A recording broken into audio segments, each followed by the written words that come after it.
welcome to another recap of The Amazing Race. Last time Jamie and Kara were eliminated. Alright, so they're in China. They're going to stay in China for this clue at least. They had to go to a tea shop and taste tea to get the next clue. And it tasted like mango and something else. I forgot what it was and I didn't write it down, sorry. But after they tasted the tea, they got the clue that they were going to be flying almost 900 miles to Kolkata, India, which in English is Calcutta. Holy cow, was there a lot of people, no pun intended. It was like wall-to-wall people, the entire country pretty much. And everybody was on the same flight, so it was pretty much equalized.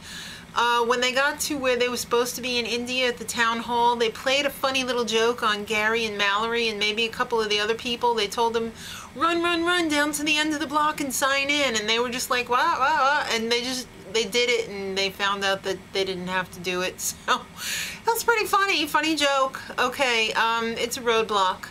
Once they get into the town hall, they find out that there's like 1 million cups of tea in there and they have to taste them or smell them or look at them and figure out which one is like the one that they tasted in China. So Ron got it right away because he was smelling all of them, which was probably pretty smart. Did Mallory forget how to drink? It was dribbling all over her face and clothes. I guess possibly what it was is that they had to drink the whole thing and she was just letting it run down because who can drink all that tea? I mean, did they have a bathroom right there? I mean, I would have had to go like instantly and tea is a diuretic, so that makes you want to go to the bathroom even more. Alright, Kent is so needy even this leg of the race. After they did it, he was like, Vixen, give me my bag right now. He is so rude. I would just be like, get your own friggin' bag and shut up. It was really hard task. Zev was having a hard time. He ended up smashing a cup on the ground and they were looking at him like... And then the Globetrotters and Luke and Margie were stuck there for a long time. Pretty much forever. Luke was last. He cried. His mom had to give him a pep talk. He cried again. His mom had to give him another pep talk. When he finally made it out of there, they were like hoisting him up on their shoulders, like the guys who work there.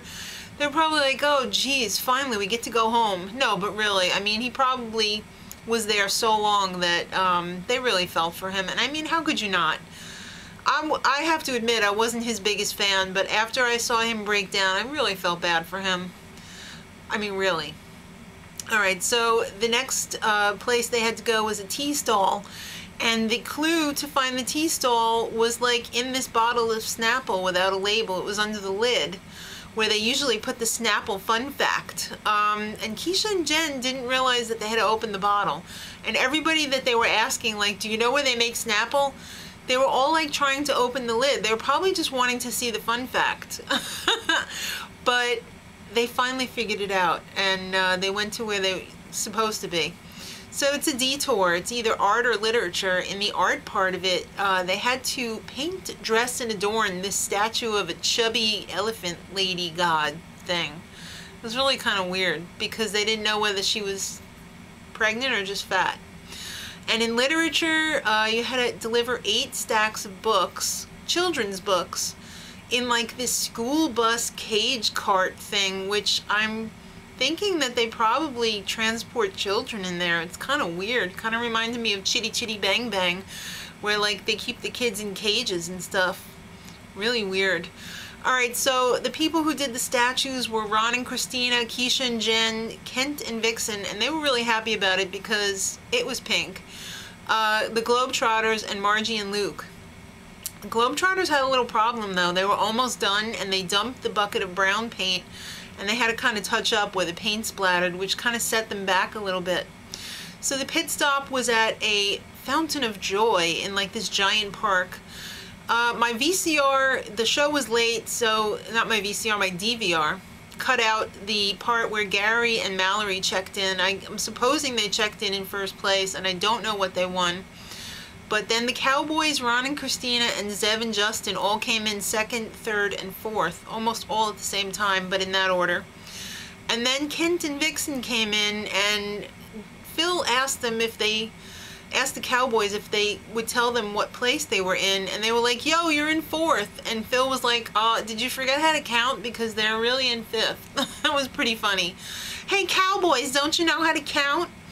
Then Keisha and Jen came in 6th. The Globetrotters almost didn't make it because they had real trouble finding a cab. I don't know why nobody wanted to take them. Was it just because they were like so tall and scary looking? I don't know. But they finally found some little short guy who took them to the pit stop.